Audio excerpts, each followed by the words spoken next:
අපේ short video series එකේ දෙවෙනි වීඩියෝ එක HNOT නිෂ්පාදනය. හරි HNOT නිෂ්පාදනය කියන බලමු. HNOT නිෂ්පාදනයට අපි නමක් කියනවා අර NHT නිෂ්පාදනයේ හේබර් ක්‍රමයේ කිව්වා වගේ මේකට අපි විශේෂ නමක් කියනවා ස්ටෝල් ක්‍රමය කියලා. හරිද? ඒක ඔබ කියන්න ඕනේ.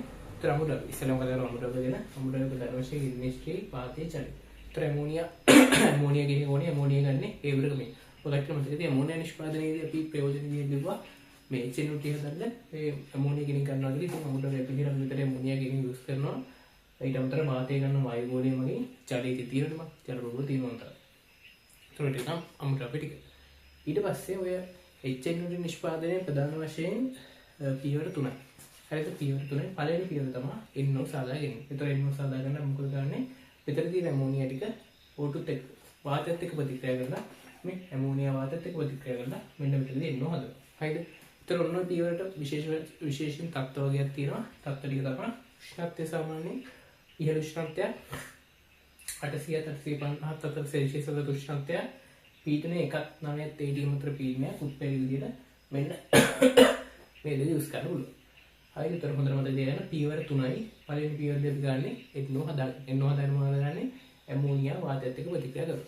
ඒතර මේ ප්‍රතික්‍රියාව මතක තියෙන්න ඕනේ විශේෂ තත්ත්ව ටික මතක තියෙන්න ඕනේ. දෙවෙනි පියවර. දෙවෙනි පියවරදී අපි කරන්නේ මෙන්න මෙතනදී හදාගත්ත NO ආය වාතයත් එක්ක ප්‍රතික්‍රියා කරලා NO2 හදා ගන්නවා. හරිද? මෙතනදී තිබ්බ NO ඊට අපි හදාගත්ත NO O2 එක ආය වාතයත් එක්ක ප්‍රතික්‍රියා කරලා NO2 හදා ගන්නවා. හැබැයි මේකෙදි පොඩ්ඩක් මතක තියාගන්න ඕනේ දෙයක් තියෙනවා. ඒකට දන්නවා මෙතන උෂ්ණත්වය 850 සෙල්සියස් අතර උෂ්ණත්වයක් භාවිත කරන්නේ. ඒතර ඒක උෂ්ණත්වය වැඩි. ඒ හින්දා අපි මේ දෙවෙනි පියවරේදී අපි මේක සාමාන්‍ය 150 සෙල්සියස් වලට වගේ සිසිල් වාතය දාලා. හරිද? සිසිල් වාත දාලා අපි සාමාන්‍යයෙන් 150 සෙල්සියස් වගේ උෂ්ණත්වයකට මේ පියවර දෙවෙනි පියවරේදී උෂ්ණත්වය අඩු කරනවා. ඒතර ඒක පොඩ්ඩක් හොඳට ඔළුවේ තියාගන්න. පළවෙනි පියවරේ ඉඳන් දෙවෙනි පියවරේදී උෂ්ණත්වය 150 සෙල්සියස් උෂ්ණත්වයකට වගේ අඩු කරනවා. හරි. වෙන පියවරත් හරි. තුන්වෙනි පියවරදී කරන්නේ මෙතනදී හදාගන්න NO2. හරිද? ඔයාලට උත්තර දෙවෙනි පියවර නමක් දාගෙන NO2 සාදාගෙන වගේ නමක් දාගන්න. හරිද? ඒතර තුන්වෙනි පියවරදී වෙන්නේ ඔය හදාගත්ත NO2 ආයෙ මෙන්න මෙහෙම ප්‍රතික්‍රියා කරලා HNO2 හදාගන්න. හරි. ඔන්න ඒතකොට HNO2 නිපද වුණා. හරිද? බලන්න NO2 ආයෙ O2 එක්ක ප්‍රතික්‍රියා කරලා මෙතන හදාගත්ත ජලය කොහොමද තියෙන්නේ? මේ ජලයට ප්‍රතික්‍රියා කරලා හතරක් HNO2 හදාගන්න. ඔන්න උත්තරයි සම්පූර්ණ HNO2 නිෂ්පාදනයේ සමරි එක. හරිද? හරි. ඊට අමතරව කට්ටිය දැනගන්න ඕනේ HNO2 වල විශේෂ කාරණාවක් තියෙනවා. කට්ටියක දන්නවත් සමහරට ලැබ් වලදී කට්ටිය දන්නේ නැති HNO2 සාමාන්‍යයෙන් අපි ඔය දුඹුරු පාට HNO2 සාමාන්‍යයෙන් අපේ දුඹුරු පාට බෝතල් වල තමයි අසුරලා තියෙන්නේ. ඇයි ඒකට හේතුව? සාමාන්‍යයෙන් HNO2 හිරු එළිය හැමුවේ වියෝජනය වෙනවා. HNO2 හිරු එළිය හැමුවේ මෙන්න මේක බවට වියෝජනය වෙනවා. හරි. සාමාන්‍ය HNO2 නිකන් අපි තියලා තිබ්බොත් සාමාන්‍ය අඳුරු පැහැති බෝතල් වල තමයි තැන්පත් කරන්නේ.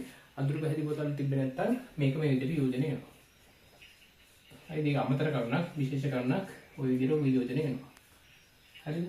ඒතර අපි හදාගන්නේ මේක එක කතාවක් ඇත්ත. ඒ උනට HNO2 වෙනම කොහේ හරි තියලා තිබ්බොත් හිරු එළිය නිවාරණය වුණොත් හිරු එළිය හැමුවේ හිරු එළිය. මේක ආයේ මේක වටපත් වෙනවා. ඒතර අපි සාමාන්‍ය ලැබ් වල HNO2 කියන එක දුඹුරු පාට බෝතල් වල තමයි ගබඩා කරලා තියෙන්නේ. හරිද?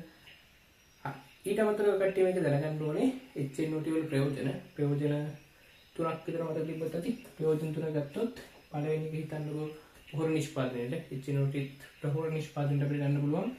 ඊට අමතරව රසායනික සංයෝග සංශ්ලේෂණයට ගන්නවා. මෙන්න මේක මත තියෙන මේ ගොඩක් තැන්වල අහනවා රාජ අම්ලයේ නිෂ්පාදනයට ගන්න. රාජ අම්ලයේ සෑදීමට ගන්නවා. අනිත් එක තව එකක් කියන කුපුරන ද්‍රව්‍ය සාදන්න ගන්නවා.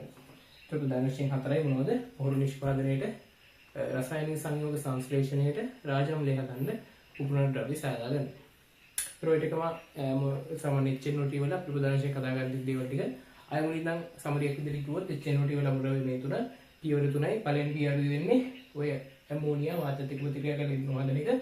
දෙවෙනි පියවරදී වෙන්නේ අපි භාජනයේ සිසිල් කරනවා 150 සෙල්සියස් උෂ්ණත්වයට වගේ. ඊට පස්සේ ඔය හදාගත්ත NO O2 එක්ක ප්‍රතික්‍රියා කරලා NO2 හදනවා. ඊතරදී හදාගත්ත NO2 ආය O2 ජලයක ප්‍රතික්‍රියා කරලා HNO2 එකෙන් හදා ගන්නවා. ඔක තමයි සරලව අපි කරන්නේ. ඒතර ඔය ටික තමයි HNO2 නිෂ්පාදනය කියන්නේ.